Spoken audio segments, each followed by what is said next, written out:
Hi everyone, welcome back to the Lemon Abroad. Today I wanted to share with you just a day running around Palermo, Sicily, where I live. It was raining off and on today, so honestly I didn't really want to go outside because I walk everywhere and I don't like walking in the rain, but I have these really cute rain boots that I got for €3 at a flea market in Amsterdam, and I absolutely love them, and so it makes it possible for me to go out despite the rain. And how cute is this little bag? My boyfriend is a tailor and he made it for me, and honestly it's a game changer. Okay, so as soon as I left my house I realized it actually wasn't raining that much, but we have this gross corrugated plastic above our house, and so even if raindrops are just dripping down from the roof, it makes it sound like it's pouring outside. It's not always rainy and gloomy like this. I would say during the winter it's about half like this and half still cold, but at least you'll still have sun and blue skies. However, we do need to talk about how cool these trees are. Palermo has just like the best trees. They all have these really interesting features and trunks and just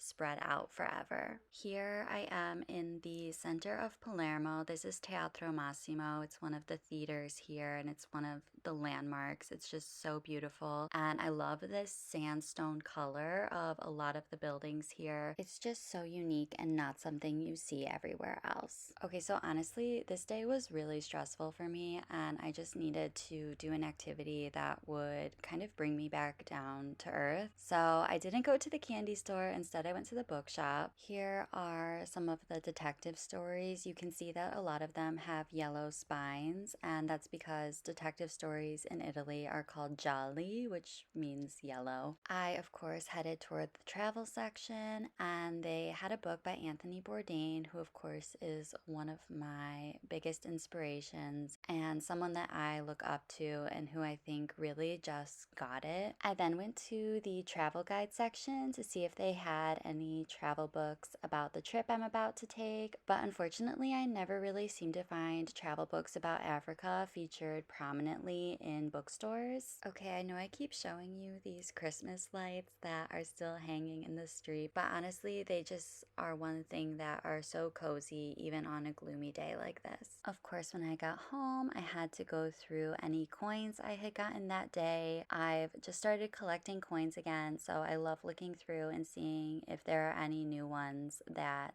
I can add to my collection. As I mentioned, I was having a hard day. I had decided to leave behind a situation that was just not what I was expecting it to be and was just not the right place for me. And while I'm very confident that I made the right decision, it doesn't mean that I'm not disappointed and that I don't have to deal with the fallout of having put so much effort into something and choosing to leave it behind. Finally, I decided to make a hot chocolate because on a gloomy day like today, there is just nothing more cozy and comforting. Thanks for watching. I'll see you next time. Ciao!